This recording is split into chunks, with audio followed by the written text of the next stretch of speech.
ሰው ከእግዚአብሔር ፊት የሚሸሸው ኃጢአት በመስራት ብቻ ሳይሆን ለራሱ ከእግዚአብሔር በላይ ይጨነቅለታለሁ ብሎ የእግዚአብሔርን ድምፅ ከመስማት ይልቅ የራሱን ድምፅ መስማት ሲጀምሩ የራሳችንን በደል ለማየት እግዚአብሔር አምላክ ይፍቀድልን። አብዛኞቻችን ችግራችን ከሰው ክፋት፣ ከሰው ነውር፣ ከሰው ኃጢአት ውስጥ ተዘፍቀን ስናቦካ የራሳችንን ነገር እንረሳዋለን። እኛ ኃጢአት ስንሰራ ኃጢአትም ሲሰሩ ያየናቸውን ሰዎች ክፋታቸውን እያሰብን እንዘባበትባቸዋለን እንጂ እኮ ከኛ ጀርባ ደግሞ ተደብቀው በካህናት እግር ስር ወድቀው የሚያነቡትን የንስሐ እንባ ማናችን እናስበዋለን? ክርስቲያን ከባቴ አበሳ ነው፣ ነውር የሚሸፍን ነው።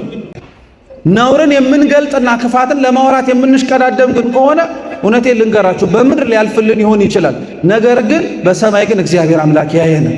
እግዚአብሔር የራሳችንን በደል የምናይበት ዓይን አሁንም በቸርነቱ ይስጠን። ይሄ የተቀመጣችሁበት መሬት ሁሌም የምትቀመጡበት አይደለም። ይሄ የምትመላለሱበት መቅደስ ሁሌ የምትገቡበትና የምትወጡበት አይደለም። እናንተ እግዚአብሔርን ሳታውቁት፣ እናንተ እግዚአብሔር ደጅ ሳትደርሱ፣ እናንተ በእግር ብቻ ሳይሆን በልብ ወደ እግዚአብሔር ሳትቀርቡ ሞት ሊቀድማችሁ ይችላል። እነሆ ከዮናስ የሚበልጥ እዚህ አለ በሚል ርዕስ እንማራለን።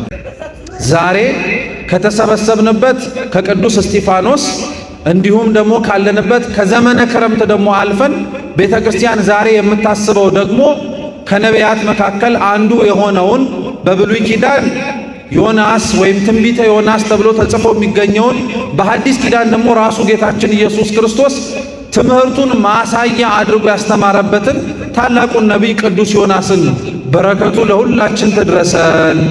ነቢዩ ዮናስ በብሉይ ኪዳን ከሚታወቁ ነቢያት መካከል አንዱ ነው። ነቢያት በብዛት በመጽሐፍ ቅዱስ ስማቸው ግብራቸው የታወቀ ቢሆንም መጽሐፍ ጽፈው አስተምረው ያለፉ ነቢያትን ግን 16 ነቢያት እንደሆኑ መጽሐፍ ቅዱስ ይነግረናል። ስንት ነቢያት አልኳችሁ? 16 ነቢያት ናቸው። እነዚህን ነቢያት ደግሞ ሊቃውንተ ቤተ ክርስቲያን መልሰው ለሁለት ይከፍሏቸዋል። የመጀመሪያዎቹን አበይት ነቢያት ይሏቸዋል። አበይት ነቢያት የተባሉት ስለ ሐረገ ትንቢታቸው መርዘም፣ ስለ ጌታችን ስለ ኢየሱስ ክርስቶስ በሐዲስ ኪዳን ስለሚያደርጋቸው ድንቅ ሥራዎች በስፋትና በምልአት በማስተማራቸው ምክንያት አበይት ነቢያት ይባላሉ። እነዚህ አበይት ነቢያት አብራችሁን በሉ። ነቢዩ ኢሳይያስ በሉ፣ ነቢዩ ኤርምያስ፣ ነቢዩ ሕዝቅኤል፣ ነቢዩ ዳንኤል ናቸው። እነዚህ አራቱ አበይት ነቢያት ይባላሉ። ከነዚህ የተረፉት ደግሞ ሌሎቹ 12ቱ ደግሞ ደቂቀ ነቢያት ይባላሉ። ደቂቅ ማለት በግዕዝ ከትርጉሞቹ መካከል አንዱ ልጆች ማለት ነው። በሥጋ የተወለዱ የነቢያት ልጆች ሆነው አይደለም። ነገር ግን አንደኛ አብዛኞቹ ደቂቀ ነቢያት ከዋነኞቹ ከታላላቆቹ አበይት ከተባሉት ነቢያት ውስጥ አብረው ተጨምረው የሚቆጠሩ ተማሪዎቻቸው ስለሆኑ ነው። በኦሪቱ ዘመን አንድ ሰው ወይንም ደግሞ አንድ ነቢይ ሲሆን በዙሪያው ሰብስቦ የሚያስተምራቸው ተማሪዎች አሉ እና ከነዚህ ተማሪዎች መካከል አንዳንዶቹ የነቢይነት ጸጋና ሀብት አድሮባቸው ትንቢት የሚናገሩ ለመሆን ይደርሳሉ። ደቂቀ ነቢያት የሚባሉት አንድ ለዚህ ነው። ሁለተኛው ደቂቀ ነቢያት የሚባሉት ደግሞ ስለ ጻፉት የመጽሐፍ ምዕራፍ ማነስ ነው። አብዛኞቹ በጣም አጭር ምዕራፍ ባላቸው ቁጥሮች የተሰበሰበ ታሪኮችን የጻፉ። ከነዚህ ከደቂቀ ነቢያት መካከል ታዲያ አንዱ ነቢዩ ዮናስ ይባላል። ነቢዩ ዮናስ 4 ምዕራፍ ያለው በብሉይ ኪዳን ላይ ተጽፎ የሚገኝ ታሪክ ነው የጻፈው። አብዛኞቻችሁ ታሪኩን ጾመ ነነዌ ብለን በምናስበው የቤተ ክርስቲያናችን ከሰባቱ አጽዋማት መካከል በአንዱ ተደጋጋሚ ሰምታችሁታል። ዛሬም ቤተ ክርስቲያናችን በስንክሳሩ አስበው ስለምትውል የነቢዩ የዮናስ ታሪክ ከዮናስ ታሪክ ባለፈ ለጌታችን ለኢየሱስ ክርስቶስም ጭምር ማስተማሪያ ጭምር ስለሆነ ዛሬ ባለችን ደቂቃ የእሱን ታሪክና ከጌታችን ከኢየሱስ ክርስቶስ ጋርም ጭምር ያለውን ግንኙነት በጣም በተወሰነ መልኩ ነው የምንማረው። በድጋሚ እንዲያስተምረን አሁንም አምላካችን ቅዱስ ፈቃዱ ይሁንልን። ዮናስ የስሙ ትርጉም ርግብ ማለት ነው፣ የዋህ ማለት ነው። ዮናስ በእነዚህ 4 ምዕራፍ ተከፋፍለው በተጻፉት መጽሐፎቹ ላይ በመጀመሪያው ምዕራፉ ከጌታችን ከኢየሱስ ክርስቶስ ጥሪ ተቀብሎ ጥሪውን ሳይቀበል እንደኮበለለ፣ በሁለተኛው ምዕራፉ በአሳ አንበሪ ሆድ ውስጥ ተቀምጦ እንደጸለየ፣ በሦስተኛው ምዕራፉ ወደ ነነዌ ሰዎች ገብቶ እንዳስተማረ፣ በአራተኛው ምዕራፉም ደግሞ የነነዌ ሰዎችን ምሕረት አይቶ እንዳዘነና በኋላም እግዚአብሔር እንዳስተማረው ይናገራል። ነቢዩ ዮናስ እንዳልኳችሁ እግዚአብሔር አምላክ ከመረጣቸው ከነቢያቶቹ መካከል አንዱ ነው። ዮናስ ነቢይ ሆኖ ነነዌ ለምትባል ለአንዲት ሀገር ንስሐን እንዲሰብክ ሲጠራ እግዚአብሔር አምላክ እርሱና ሕዝቡ የነበራቸው ግንኙነት በጣም ጥሩ በነበረበት ዘመን ነበር። መጽሐፍ ቅዱስን ስናነብና በጣም በተደጋጋሚ ሲነገር እንደምንሰማው የእስራኤልና የእግዚአብሔር ግንኙነት ወይም ደግሞ ፍቅር ብዙ ጊዜ ላይ እንደተጠበቀውና እንደሆነ ሆኖ አይገኝም። አንዳንድ ጊዜ ላይ እስራኤላውያን ለእግዚአብሔር ያላቸው ቀናኢነት እጅግ የሚያስቀና፣ እጅግ ለእግዚአብሔር ያላቸው ፍቅር ለሌላውም ጭምር ተምሳሌት ሆኖ የሚጠቀስ። በሌላ ቦታ ላይ ደግሞ ስታገኟቸው እነዚሁ እግዚአብሔርን የሚወዱት ሕዝብና እነዚሁ እግዚአብሔርን ያከብሩታል የተባሉት የተመረጡት እስራኤላውያን እግዚአብሔርን መልሰው ደግሞ ሲያሳዝኑት ታያላችሁ። በእነዚህ ሁሉ በእነሱ የስሜት መለዋወጥና የሁኔታ መቀያየር ውስጥ ግን አንዱ እግዚአብሔር አምላክ የሚወዳቸውና የመረጣቸው ግን አይለዋወጥም ነበር።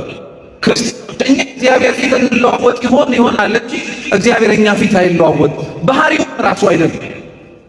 እኛ እግዚአብሔር ፊት አንዴ በራድ፣ አንዴ ትኩስ፣ አንዴ አማኝ፣ አንዴ ተጠራጣሪ፣ አንዴ የተንበረከክን፣ ሌላ ጊዜ ላይ ተነስተን የምንሮጥ እንሆናለን እንጂ እግዚአብሔር አምላክ ስለኛ ስለሮጥ ነው አብሮ የሚሮጥ፣ ስለኛ ስለኮበለን ነው የሚኮበልን፣ እኛ ስናምነው የሚያምነን፣ እኛ ስንጠራጠረው ደግሞ የሚጠራጠረን አምላክ አይደለም። እሱ አይለዋወጥም፣ እኛንን የምንቀያየርበት። በእነዚህ ሁሉ ሰሞናትና በእነዚህ ሁሉ ወቅታት ግን በተለይ ነቢዩ ዮናስ በተመረጠበትና አገልግሎት እንዲሰጥ በተላከበት ወቅት ላይ እስራኤላውያንና እግዚአብሔር በጣም ጥሩ የሆነ ግንኙነት ነበራቸው። እግዚአብሔር አምላክ ከሞቀው ከደመቀው ርስቱ እንድትሆን ከመረጣት ከእስራኤላውያን ወገን ነው ዮናስን ጠርቶት ሂድና ነነዌ አስተምር ብሎ የላኩት። በጣም የሚገርመው እኮ በነገራችን ላይ ልብ ብላችሁ ስሙኝም ክርስቲያኖች፣ እግዚአብሔር ሰው የሆነባታል ተብላ የተመረጠችው የእስራኤል ነገድ ናት። እግዚአብሔር ይወለድባታል ተብላ የተመረጠችው የእስራኤል ከተማ ናት። ከሁሉም ሕዝብ እግዚአብሔር አብልጦ ይወደዋል ተብሎ የተነገረላት እቺው እስራኤል ናት። እግዚአብሔር ታዲያ ከሕዝቡ ከእስራኤላውያን ጋር እንዲህ ያለ የተመቻቸ ጥሩ የሆነ እነርሱ ለእርሱ እርሱም ለእነሱ ጥሩ ሆነው ሳለ ለምንድን ነው ስለማያምኑት እንደ ነነዌ ላሉት በአሕዛብ መካከልና መንገድ ለሚኖሩት ጣዖት ለሚያመልኩ ነውርና ኃጢአት ለሚሰሩ ሰዎች አዝኖ ሂዱና አስተምሩ የሚለው ብሎ የሚልከው ብለን እንድንጠይቅ እንገደዳለን። ክርስቲያኖች እግዚአብሔር ስለተረፉት ሰዎች፣ እግዚአብሔር በደጁ ስለተሰበሰቡት ሰዎች፣ እግዚአብሔር ቃሉን ለመስማት ለተገኙት ሰዎች ብቻ የሚያዝን የሚራራ እንደሱን ለመስማትና ለማዳመጥ ቅርብ የሆነ ብቻ አይደለም። ከሱ የኮበለሉትን ከሱ የራቁትን እሱን ለማወቅ ያልታደሉትንም ጭምር እግዚአብሔር አምላክ ይፈልጋቸዋል። ክርስቲያኖች ይህ ሊያጽናናን ሁላችንን የሚያስፈልገን እውነትም ደግሞ የሚያጽናናልም ጭምር። ክርስቲያኖች እግዚአብሔር እውነት እንደጠበቀን ሆነን ሳንገኝለት አሁንም መፈለጉ፣ እግዚአብሔር አሁንም እንደነገረን ሳናዳምጠው ጆሮአችንን ዘግተን ሳለን አሁንም ግን እርሱ ልናዳምጠው የምንችል እንድንሆን እድል እየሰጠ ቃሉን ማስተላለፉ መናገሩ ከዚህ የበለጠ ቸርነቱ አለ እንዴ? ክርስቲያኖች አለ? የለም እኮ በእውነት ለመናገር ለእስራኤላውያን ያዘነው እግዚአብሔር ለነነዌ ሕዝብም አዘነለት እኮ ማለት ለሚያምኑት የሚመለከተው እግዚአብሔር ለማያምኑትም ጭምር ይመለከታል፣ ያያቸዋል፣ ይራራላቸዋል ማለት ነው። የእግዚአብሔር አባትነቱ ተከፍሎት ስለሌለበት እኮ ነው። አይደንቃችሁ? እኛ አምነነው ተሰብስበን ፀሐይን ለሚያወጣ ዝናብን ለሚያዘንብ ብለን እንደምንበረከክለት ሁሉ ፀሐይን የሚያወጣው ሌላ ነው፣ ዝናብን የሚያዘንበውም ሌላ ነው ብለው ለሚናገሩት ሁሉ እንደዚህ ስላሉኝ ብሎ ጀርባቸውን አይሰጣቸውም እግዚአብሔር። እርሱ ራሱ ወደ እነሱ እየሄደ ይመለከታቸዋል እንጂ። ስለዚህ የሰው ነፍስ መጥፋት ግድ ስለሚለው እግዚአብሔር አምላክ ዮናስን ጠርቶ ወደ ነነዌ ይሄዳል። እንደምታውቁት ግን ታሪኩን ነነዌ ድረስ ሄዶ ለማስተማር ነነዌ ድረስ ሄዶ ንስሐን ሰብኮ ሕዝቡን ወደ እግዚአብሔር እንዲመለሱ ለማድረግ ዮናስ ብዙም አልተመቸውም ነበረ። ለምን መሰላችሁ? አንደኛ ዮናስ ነነዌ ድረስ ሄዶ ለማስተማር ብዙም ደስ ያልተሰኘበት ምክንያት እንዳልኳችሁ ትንቢት የተነገረው እግዚአብሔር ሰው ይሆናል ተብሎ ነቢያት ሲያስተምሩ የሰማው እርሱ ከተወለደበትና ካለበት ከኢየሩሳሌም ነው እንጂ ከአሕዛብ አይደለም። ስለዚህ እግዚአብሔርን አሕዛብ ለአንተ ምንህ ናቸው? አትወለድባቸው፣ አትቆጠርባቸው፣ ከነሱ መካከል አትገኝባቸው፣ ለምን ስለ እነሱ ግድ ይልሃል ብሎ በማሰብ ለመኮብለል ለመሸሽ ወደ እነሱ ላለመሄድ ሞከረ። አንድም እዛ ድረስ ሄዶ ነነዌ ድረስ ላለማስተማር ደግሞ ዮናስ ይህንን ያክል የጎረበጠው ደግሞ ምንድነው? ዮናስ ምንም እንኳን አሁን ለነገርኳችሁ ምክንያት አይምሮ አስቦ ወደ ኋላ ቢኮበልልም፣ ሁለተኛ ደግሞ ዮናስ ወደ ኋላ ለመሸሽ የተገደደበት ምክንያት ምዕራፍ 3 እና ምዕራፍ 4 ላይ ሲናገር መናገሩን ሄጄ እናገራለሁ፣ እነርሱ ሰምተውኝ ግን ንስሐ ቢገቡ በአረኝ ብለው ራሳቸውን ቢያንበረክኩ ግን አንተ እንደምትምራቸው አውቃለሁ። ስለዚህ እኔ ሐሰተኛ ለመባል ውሸታም ለመባል ብታመልከው እግዚአብሔር ይህን ያደርጋል ብለህ ተናግረህ ነገር ግን ሳያደርግ ተገኝቷል ተብሎ ለመከሰስ እውነት ለመናገር ይህንን ያክል አልደክምም አለ። በቁመናው ስትመለከቱት በነገራችን ላይ ዮናስ ለእግዚአብሔር ያዘነን የሚመስለው እየሰማችሁ ነው። ዮናስ ለእግዚአብሔር ያዘነለት ነው የሚመስለው። እግዚአብሔር ሐሰተኛ እንዳይባል እግዚአብሔር የተናገረውን ያስቀራል እንዳይባል የተጨነቀለት ነው የሚመስለው። ቅዱስ ዮሐንስ አፈወርቅ ግን በውስጥ ይላል ዮናስ ለራሱን ክብር ተጨንቆ ነበር ይላል። ክርስቲያኖች የራሳችሁን ክብር ፈልጋችሁ እግዚአብሔርን ማምለክ አይቻልም። እየሰማችሁ ነው። እግዚአብሔር እንዲያመልኩት የሚፈልገው እግዚአብሔር እንዲገዙለትና እንዲበረከኩለት የሚፈልገው እያስመሰሉ የሚመጡትን ሳይሆን የእውነት በመንፈስ የእውነትም ደግሞ የሚንበረከኩለትና ክብራቸውን ከእርሱ ስር ዝቅ አድርገው ለመኖር የሚመርጡለትን ሰው እንደነዚህ አይነቱን እግዚአብሔር አምላክ ይፈልጋቸዋል። ክብራቸውን እየፈለጉ በእግዚአብሔር መከበርን ለሚፈልጉ፣ ራሳቸውን እየፈለጉ ነገር ግን በእግዚአብሔር መፈለግ ለማይፈልጉ ሰዎች ግን በጣም ከባድ የሚሆነው ሕይወታቸው ነው። ስለዚህ ዮናስ በውጭ ለእግዚአብሔር የተቆረቆረ በውስጥ ደግሞ ስለ ራሱም ጭምር እያሰበ አልፈልግም ብሎ ወደ ተርሴስ ኮበለለ። ሊቃውንት አባቶቻችን የዮናስን ወደ ተርሴስ መኮብለል ከአንድ ቦታ ወደ ሌላ ቦታ ለመሄድ አድርጎ የሚነሳ ጉዞ አድርገው አልተመለከቱትም ነበር። ተርሴስ በጊዜው በነበረው ቋንቋ ትርጉሟ የዓለም ደስታ ማለት ነው። የምን ደስታ አልኳችሁ? የዓለም ደስታ ማለት ነው። አንድም ደግሞ ሊቃውንት ተርሴስ ማለት በገዛ አይምሮ ማሰብ ነው ይላሉ። በምን አይምሮ? በገዛ አይምሮ። ዮናስ ኮበለለ ወደ ተርሴስ ማለት አንደኛ የዓለምን ደስታ መረጠ ማለት ነው። እግዚአብሔር አምላክ ሊያዘው ከፈቀደውና አድርግልኝ ካለው ይልቅ ለእርሱ የሚስማማውን ነገር መረጠ። ከእግዚአብሔር ሰው የሚኮበልለው ክርስቲያኖች ኃጢአት በመስራት ብቻ አይደለም። ሰው ከእግዚአብሔር የሚኮበልለው ለራሱ የሚመቸውን ነገር ለማድረግ በመምረጥም ጭምር ነው። ለራሳችን የሚመቸንም በመምረጥ ለራሳችን የሚደላንን ነገር ጭምር በማድረግ ብቻ እድገት አይመጣም። ክርስቲያናዊ ሕይወት አይጎለብትም። ክርስቲያኖች እውነቱን ልንገራችሁ፣ አብዛኞቻችን ለኛ የተመቸንን ጾም ነው የምንጾመው። አብዛኞቻችን ለኛ የተመቸንን ጸሎት፣ ስግደትና ምጽዋት ነው የምናደርገው። ሕጉ፣ ስርዓቱ፣ ቤተክርስቲያኒቷ እንድናድግ በምትፈቅደን ልክ የምናደርገው ሰዎች በጣም ጥቂት ነን። ብዙዎቻችን ለራሳችን ምቾትና ለራሳችን እረፍት ሊሰማን በሚችለው መንገድ ነው የምናደርገው። ግን ያ ልክ አይደለም። በትንሹ እንኳን ምሳሌ ልስጣችሁ ክርስቲያኖች። ዛሬ የተሰበሰብንበት ዕለተ ዓርብ ነው። ስርዓቱ የቤተ ክርስቲያን እንደሚያዘው ከሆነ አንድ ሰው በዕለተ ዓርብ ሆነ በዕለተ ረቡዕ ቅዳሴ ተወጥቶ እስከሚወጣበት ጊዜ እስከ 9 ሰዓት እንዲጾም ሕጉ ያዛል። አብዛኞቻችን ግን እስከ 6 የምንጾመው እውነቱን ልንገራችሁ ከንስሐ አባቶቻችን ጋር ራሱ ያለብንን ድክመት ተነጋግረን አይደለም፣ እስከ 6 መጾም እንደሚመቸን ስላወቅን። እውነት አስብ፣ እውነት ነው። ራሳችን ስለተስማማን ስለወደድን ስለፈቀድን ራሳችን ለኛ ይሆነናል ብለን ስለመረጥን ነው እንጂ ድክመታችንን ራሱ ከነፍስ አባቶቻችን እግር ስር ቁጭ ብለን ተናዘንበት አይደለም። ይሄ ብቻ አይደለም የሚያሳዝነው፣ የኛ ቁጥር ማሳነሱ አይደለም ጉዳዩ። ሌላውን ቁጥር እንዲያሳንስ የምናበረታታው ማን ነው? እኛው አይደለም? ችግር እኮ የለም እስከዚህም ብትቆያን ያክል ነገሩን መጫን አያስፈልግም የምንለው እኛው። ወደ ተርሴስ መኮብለል ወደ ተርሴስ መሄድ ማለት ከእግዚአብሔር ፊት የሚሸሸው ኃጢአት በመስራት ብቻ አይደለም፣ ስጋዊ ምኞትና የራስን ደስታም ጭምር በመምረጥም ነው። እየሰማችሁ ነው? ሁለተኛው የተርሴስ ትርጉም ደግሞ በማን አእምሮ ወይም በማን ማሰብ ብያቸዋለሁ? እስኪ በራስ ማሰብ በሉ እንጂ በራስ ማሰብ። ዮናስ ተነስቶ ወደ ተርሴስ ልኮብልል ሲል እግዚአብሔር ለሱ ያሰበለትን ሐሳብ አይሆንልኝም እያለ ነው። በሌላ አማርኛ እግዚአብሔር ለዮናስ ያሰበለት ሐሳብ ነነዌ ሂድ ብሎ ነው። ዮናስ ለራሱ ያሰበው ሐሳብ ከነነዌ ሸሽቶ ወደ ተርሴስ መሄድ ነው። እግዚአብሔርን ዮናስ የኮበለለበትና የሸሸበት ኃጢአት በመስራት ብቻ አይደለም። አሁንም ከእግዚአብሔር ፊት ዮናስ የሸሸው በራሱ አእምሮና በራሱ አስተሳሰብ በማሰብና በመመካትም ጭምር።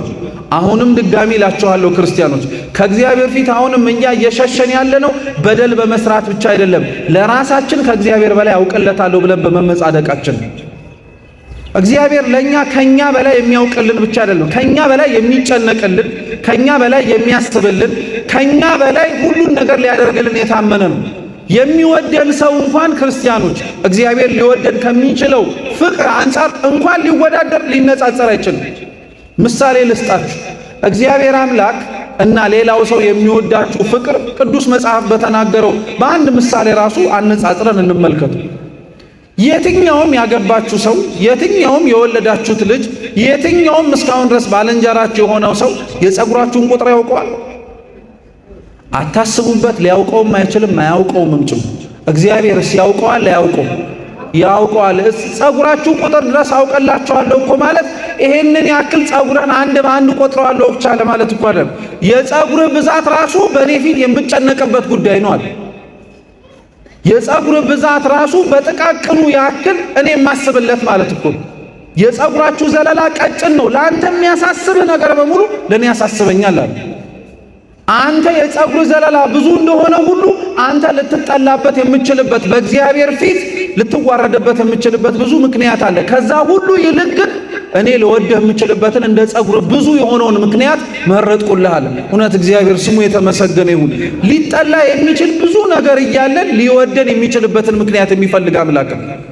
ልንገፋበት የምንችልበት ብዙ ምክንያት እያለ ነገር ግን ሊያቀርበን የሚወድበትን ምክንያት የሚመርጥ አምላክ ነው። ተርሴስ የምትባለው እሷ ናት ክርስቲያን። ስለዚህ አደራ እንዳትረሱ።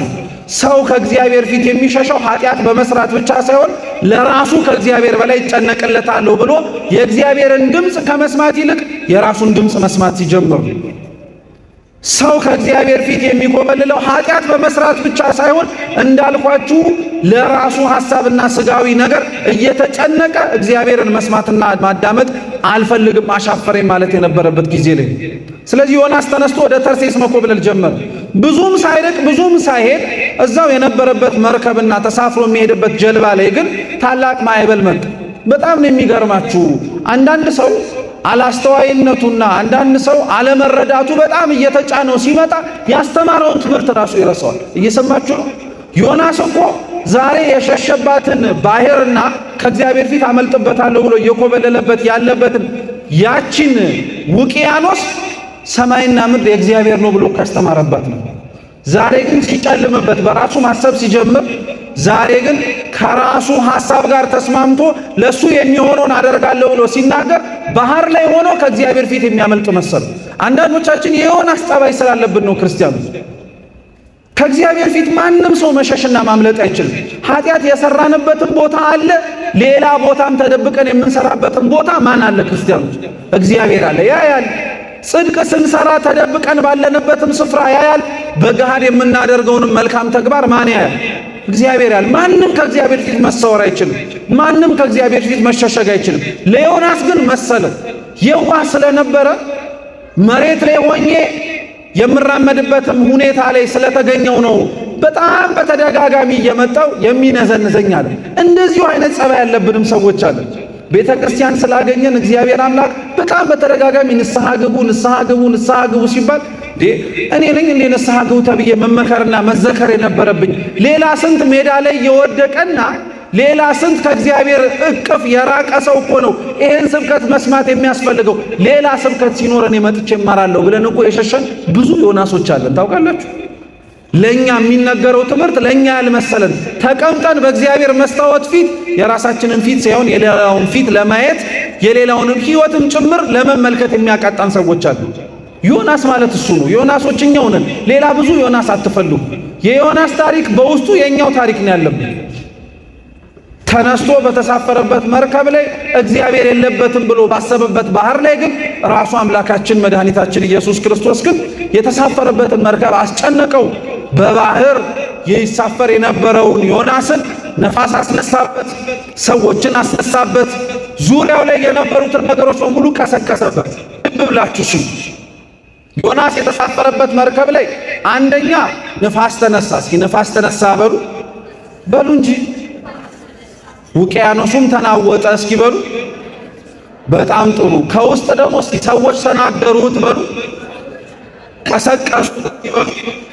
ዮናስን ለመቀስቀስና ዮናስ አሁን የሚናገረውን የምላችሁን ነገር ለመናገር እግዚአብሔር አምላክ ይልቁ ስለ አንድ ነፍስ የሚከፍለውን ዋጋ እግዚአብሔርን እያያችሁት ነው። ዮናስ መርከብ ውስጥ ስለነበረ ነው ነፋሱ የተነሳ። ዮናስ መርከብ ውስጥ ስለነበረ ነው ውቅያኖሱ የተናወጠው። ዮናስ መርከብ ውስጥ ስለነበረ ነው ያ ሁሉ ነገር ሲሆን ተሳፋሪዎቹ ተጨንቀው ይሄ ነገር የደረሰብን በማን ነው?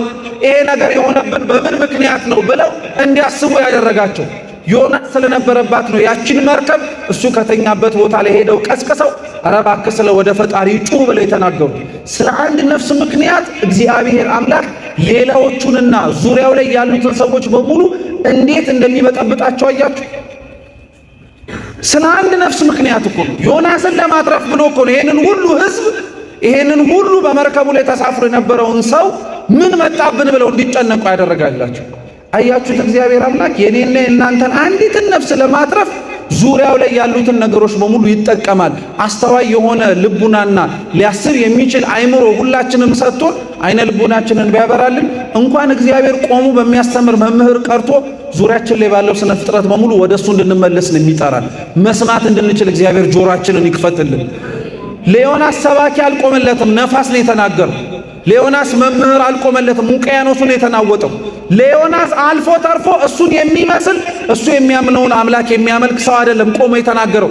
አሕዛባውያን ናቸው። እነሱ ወደ አምላካቸው ጮኸው ምንም መልስ ሲያጡ እስኪ አንተ ደግሞ ወደምታመልከው ወደ አምላክ ጩህ ብለው ነው የተናገሩት። በማትጠብቁት ነገር ነው እግዚአብሔር አምላክ የሚያስተምረው። ባልጠበቃችሁት ነገር ነው እግዚአብሔር አምላክ የሚናገረው። ለዛ ነው ክርስቲያኖች አይነ ልቦናችንን ያብራልን ሲባል ቀላል ምርቃት እንዳይመስላችሁ ክርስቲያኖች። ዙሪያችን ላይ ባለው ነገር እግዚአብሔር አምላክ እሱ ራሱ መጥቶ ከመናገሩ በፊት እኛ አስተውለን ተስተካክለን መጠበቅ እንድንችል በቸርነቱ ይርዳን። ዮናስ የተሳፈረበት መርከብ ላይ ይሄ ሁሉ ነገር ሲናወጥ በመጨረሻ እሱ እንደሆነ ጥፋተኛው አመነ። እኔ ሁሌን የምነግራችሁ የዮናስ ታሪክ ከሁሉም ነገሩ የሚገርመኝ ምን እንደሆነ ታውቃላችሁ? በተሳፈረበት መርከብ ላይ እኔ ነኝ ጥፋተኛ ብሎ መናዘዙ ኃጢአቱን በጣም እስከ ዕለተ ሞት የሚገርመኝ ነገር ለምን እንደሆነ ታውቃላችሁ? ዮናስ የተሳፈረበት መርከብ ላይ እሱ እግዚአብሔርን እያመለከ ሌሎች አሕዛባውያን ነበሩ፣ ጣዖት የሚያመልኩ ማለት ነው። እሱ ለእግዚአብሔር እታዘዛለሁ እያለ ሌሎች ግን እግዚአብሔርን የማያውቁት ለጣዖታት የሚሰግዱ ነበሩ። ዮናስ ባይበሉ ለምን ተነሳ ተብሎ ሲጠየቅ እኔ ምን አውቅላችኋለሁ፣ እናንተ የምታመልካቸው ጣዖታትና የምትሰግዱላቸው ድንጋዮች ምናልባት እግዚአብሔር አዝኖባችሁ ሊያጠፋችሁ ነው ብሎ መናገር ይችላል አይችልም? ይችላል። ጥንቅቅ አድርጎ ደግሞ ውሸትም አይደለም እውነትም። ግን ዮናስ ሌሎቹ ዙሪያዎቹ ላይ የተሰሩትን ሌሎቹ ዙሪያዎቹ ላይ ያደርጉት የነበሩትን ኃጢአትና ነውር ከማየት ይልቅ የራሱን ኃጢአትና ነውር ለማሰብ መረጠ። የራሳችንን በደል ለማየት እግዚአብሔር አምላክ ይፍቀድልን። አብዛኞቻችን ችግራችን ከሰው ክፋት፣ ከሰው ነውር፣ ከሰው ኃጢአት ውስጥ ተዘፍቀን ስናቦካ የራሳችንን ነገር እንረሳዋለን። እግዚአብሔር በሰው ኃጢአት ማናችሁንም አይጠይቃችሁም፣ በራሳችሁ በደል ግን ይፈረድባችኋል። ሁላችንም ማለት ነው። ቅዱስ ዮሐንስ አፈወርቅም ይናገራል። አንድ ሰው በጣም ከክፋቱ የተነሳ ዘወትር እያመጡ እሱ ፊት ይከሱት ነበር እና ኃጢአት ሰርቷል፣ ነውር ሰርቷል፣ ክፋት ሰርቷል እያሉ ያመጡት ነበር እና ቅዱስ ዮሐንስ አፈወርቅ ምን ብሎ ተናገረ? ያንን ሰው ፍረድበት ተብሎ ሲናገር ልብ ብላችሁ ስሙ። ይህን ሰውዬ አልፈርድበትም አለ። ለምን ብለው ሲጠይቁት እኔና እናንተ ያየነው ሰው ፊት ሆኖ ሲሰራው ያለውን ኃጢአት ነው። እኔና እናንተ ሳናየው ደግሞ በጀርባ ያለቀሰውን እንባ እግዚአብሔር ያውቀዋልና እኛ ኃጢአት ስንሰራ ኃጢአትም ሲሰሩ ያየናቸውን ሰዎች ክፋታቸውን እያሰብን እንዘባበትባቸዋለን እንጂ እኮ ከኛ ጀርባ ደግሞ ተደብቀው በካህናት እግር ስር ወድቀው የሚያነቡትን የንስሐ እንባ ማናችን እናስበዋለን? እሱን ለማሰብም ጊዜው የለንም። እንጂ ክርስቲያን ከባቴ አበሳ ነው፣ ነውር የሚሸፍን ነው። ተመሳሳይ እንደዚሁ ዜና አበው ላይ ሌላም ታሪክ አለ። ያባ መቃርስም እንደዚሁ ሁሉ አድርጓል። ገዳም ውስጥ ያለ አንድ መነኩሴ ጾር በስቶበት ከአቅሙ በላይ ሆኖበት ዙሪያቸው ላይ ሊጠይቁ ከነበሩ ሴቶች ጋር ወደቀ በዝሙት እና በጣም ተከፋ። ያቺው ሴት እዛው ባለችበት ስፍራ ላይ ሄደው ያሉት ወንድሞች ተሰብስበው ለመቃርስ ነገሩት። ይህ ሰው ገዳሙን አነውሮታል፣ ይህ ሰው ገዳሙን አበላሽቶታል፣ ይህ ሰው ክፉ ነገር አድርጓል። መቃርስ ና፣ ሴቲቱ ቤቱ ባለችበት ሰዓት ላይ ገመናውን እናፍረድበት አሉ።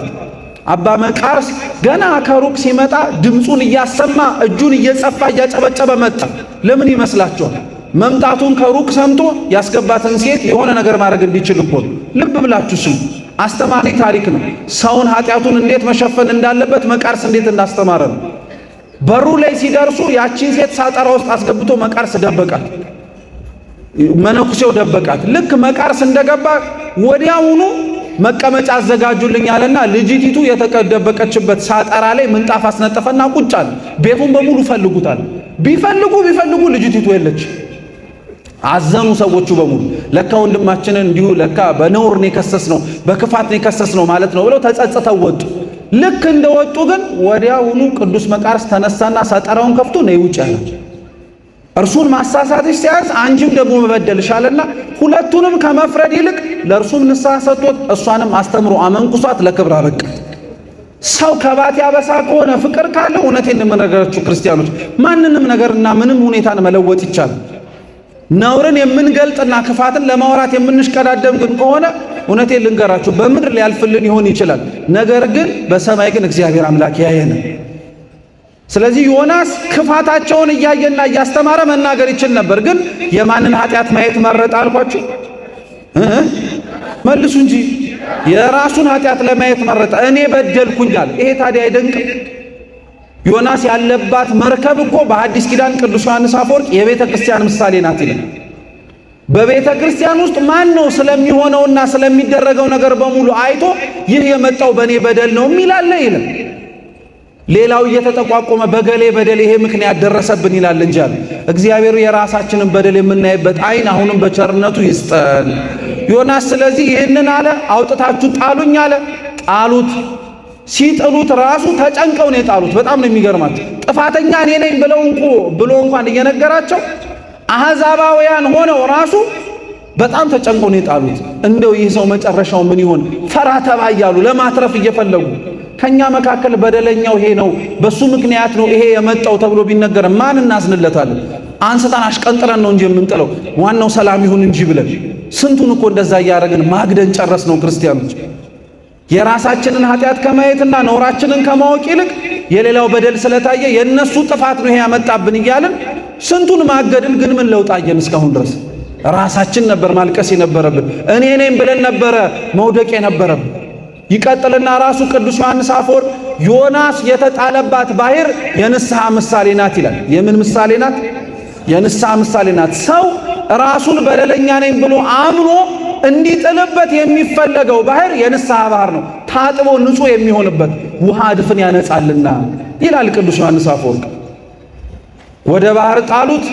እርሱ ተርሴስን ይሄድባታለሁ ብሎ ተሳፍሮባት ከነበረበት መርከብ ወርዶ አሳ አንበሪ ሆድ ውስጥ ገብቶ 3 ቀንና 3 ሌሊት ዮናስ እዛው ሰነበት። ጌታችን መድኃኒታችን ኢየሱስ ክርስቶስ ይሄንን ታሪክ ነው ለጸሐፍትና ለፈሪሳውያን ማቴዎስ 12 ላይ ምልክት አሳየን ብለው ጠየቁት።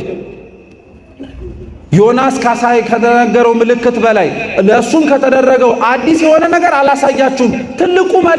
ትልቁ ምልክትም የዮናስ መልእክት ነዋል። በዮናስ ውስጥ ምን የምንማረው ነገር ቢኖር ነው ክርስቶስ ዮናስን አንስቶ እንዲህ ሊናገር የፈቀደው ብለን እንጠይቃለን። ልብ ብላችሁ ስሙ ክርስቲያኖች።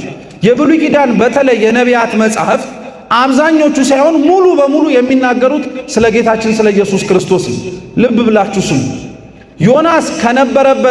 ዮናስ ካለበት ሀገር ተነስቶ ወደ አሕዛብ እንደሄደ ሁሉ ጌታችን መድኃኒታችን ኢየሱስ ክርስቶስም ከላይ ከሰማያት ወርዶ አሕዛብ ተብለን ለምንጠራ ሕዝቡ ተብለን ተጠርተን ሳለን በሥራችን ግን ነውርን ለምናደርግ ለኛ ወርዶ ሰው ሆኖ መጥቷል። አልመጣም?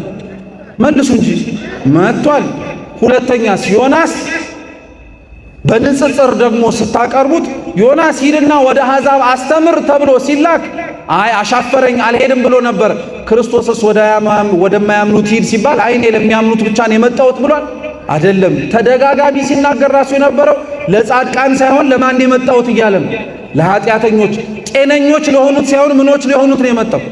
ይሄ እኮ ሊያስደስተን ያስፈልጋል ክርስቲያኖች። ቤተ ክርስቲያን ጤነኛ ሰው ብቻ የሚሰበሰብባት ብቻ አይደለችም።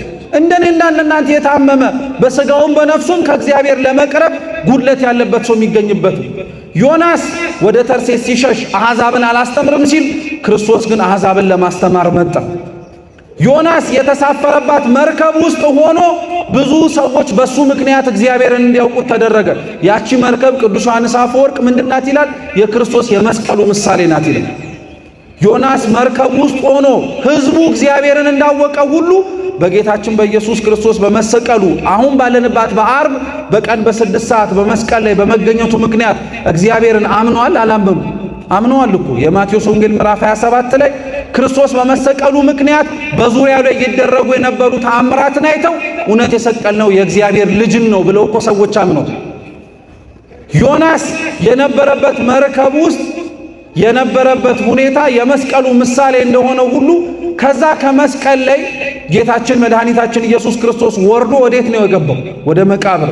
ዮናስስ ከመርከቡ ላይ ተጥሎ የወረደው ወዴት ነው? ወደ ባህር።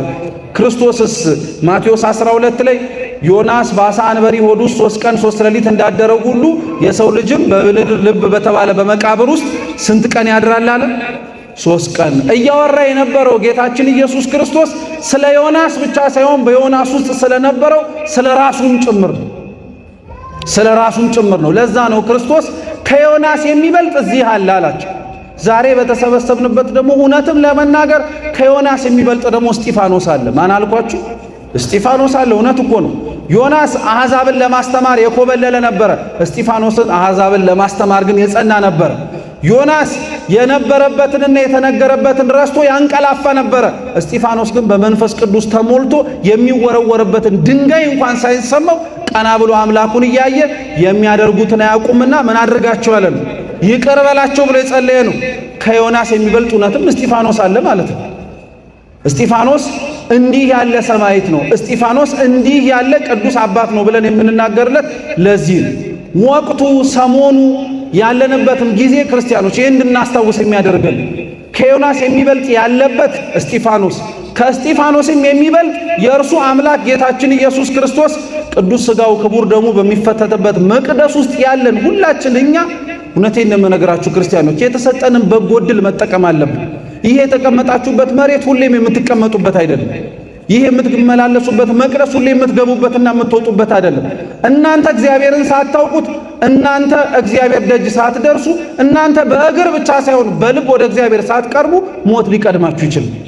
ሞትን እንደ ማስፈራሪያ የምናነሳው ነገር ሆኖ አይደለም። እውነት ለመናገር ደስ ብሎን የምናወራበት ርዕሰ ጉዳይ ነበር መሆን የነበረበት ወደ ክርስቶስ የምንሄድበት መንገድ ስለሆነ። ነገር ግን አብዛኞቻችን ሞትን ወደ ክርስቶስ የምንሄድበት መንገድ አድርገን ለማሰብ የታደልን ሳይሆን ሞት ሲመጣ የምንጨነቅ ስለሆነ ይህንኑ ሞት መልሰን እያነሳን እግዚአብሔር ጋር ሳንደርስ እንዳይቀድመን፣ አምላካችንን ቅዱስ ሥጋውን ክቡር ደሙን ሳንቀበል እንዳይወስደን፣ ከምንም በላይ ደግሞ የዮናስን ታሪክ ሰምተን ራሳችንን ካየን እንደ ሳምራዊቷ ሴት ደግሞ የነገረኝን ሁሉ ያሳወቀኝን ሁሉ እርሱን ኑ ተመልከቱት፣ ክርስቶስ የሆንን መሲሁ የሆንን የተባለለትን ሁለመናችንን የሚያውቀው ስለኛ የሚጨነቅልን እግዚአብሔርንም ሳናውቀው ክፉ ነገር እንዳይቀድመን እግዚአብሔር አምላክ በቸርነቱ ይጠብቀን። የሰማነውን በልቦናችን ሰሌዳ ይጻፍልን። አምላካችን ልዑል እግዚአብሔር ከሰማዕቱ ከቅዱስ እስጢፋኖስ በዓሉ ከሚታሰብለት ከቅዱስ ዮናስ ነቢዩ ረድኤት በረከት ያድርገን ያካፍለን። የንስሐን ዕድሜን እግዚአብሔር ሰጥቶናልና ለንስሐ ለቅዱስ ቁርባን ያብቃን። በጎደለው በነጠበው በክቡር አባታችን በሊቃውንትም የሚታረም ይሁን። ወስብሐት ለእግዚአብሔር።